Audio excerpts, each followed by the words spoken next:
বগুড়া শেরপুরের বাঙালি নদী এ যেন গরিবের জাফলং। উপজেলার সুঘাট ইউনিয়নের বেলগাছি ব্রিজের সংস্কার কাজের জন্য কিছুদিন আগে ব্রিজের খুঁটির নিচে নদীর মাঝখানে বালু উত্তোলন করা হয়। নদীর এক সাইড দিয়ে পানি প্রবাহিত করছে, তার কারণেই নদীর পানির স্রোত অনেকটা বেড়েছে। এখন একদম পর্যটক কেন্দ্রে রূপ নিয়েছে এই নদীটি।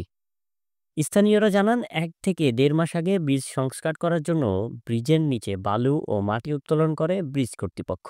নদীর এক সাইডে বালু দিয়ে ভরাট করে ব্রিজের খুঁটির কাজ শুরু করে, অন্য সাইডে সম্পূর্ণ ভরাট না করে নদীর পানি প্রবাহিত করছে।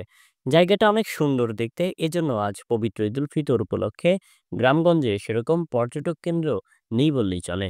আর তাই ব্রিজের আশেপাশে এবং ব্রিজের নিচে উপচে পড়া ভিড় দেখা দিয়েছে।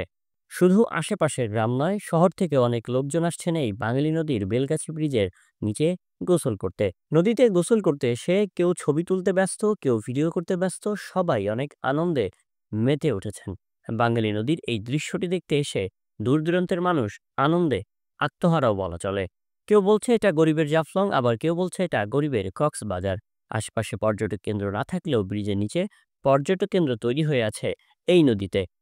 সায়ন সাব্বির, কানের সংবাদ, নিউজ ডেস্ক।